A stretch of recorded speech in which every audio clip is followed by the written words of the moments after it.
Eh bien, si tu penses aussi comme moi que la lettre L et le chiffre 2 ne sert absolument à rien sur les leviers de vitesse, regarde cette vidéo jusqu'à la fin. Et si tu penses le contraire aussi, je te conseille aussi de regarder cette vidéo jusqu'à la fin. Eh bien, pour commencer, et si tu es un nouveau conducteur de voitures automatiques, il faut savoir que la lettre P, c'est pour le parking, pour garder la voiture. La lettre R, c'est pour les reverses. N, neutre. D, drive, qui veut dire conduire. En anglais, c'est drive. Et la lettre 2 et la lettre L, qui est notre polémique d'aujourd'hui. Pourquoi mettre le levier de vitesse sur la lettre L ou bien sur la lettre 2? À quoi ça sert? Eh bien, voici quelques fonctions de L sur le levier de vitesse et à quel moment il faut l'utiliser. En premier, eh bien, si vous êtes en train de conduire sous la pluie et vous passez peut-être dans l'eau un peu profond et vous constatez que la voiture est en train de perdre en puissance, ne vous paniquez pas, mettez le levier de vitesse sur L directement. Vous n'avez pas besoin d'aller sur L. Eh bien, L veut dire d'abord l'eau en anglais, qui veut dire en français faible, doucement et tout ce que vous voulez. Donc, vous mettez le levier de vitesse sur L et là, vous allez constater que la voiture va commencer par reprendre ses forces. Va commencer par reprendre en puissance. Ça va peut-être faire certains bruits, c'est normal. Allez, ça vous permettra de passer de l'autre côté. Encore.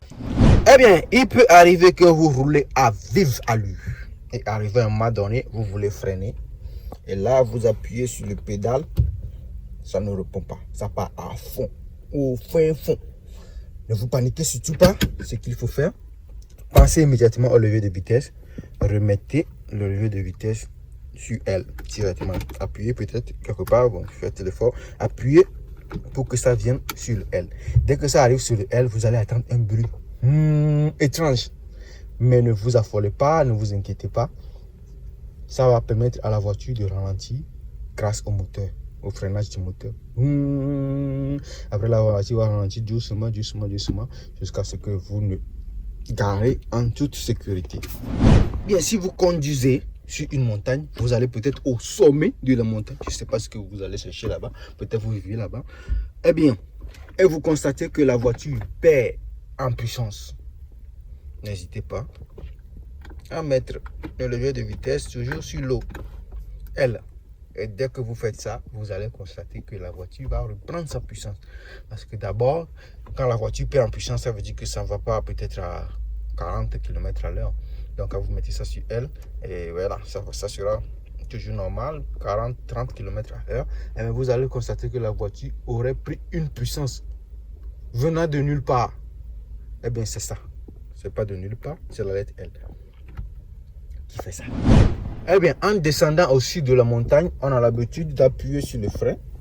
Voilà, pour essayer de freiner au maximum possible la voiture pour que la voiture ne roule pas d'elle-même.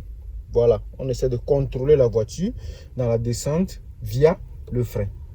En appuyant sur la pédale. Là, il faut savoir qu'en appuyant trop sur la pédale du frein, ça peut abîmer les disques. Ce qu'il faut faire, c'est très simple. Mettez votre levier sur L et vous laissez le moteur faire le travail.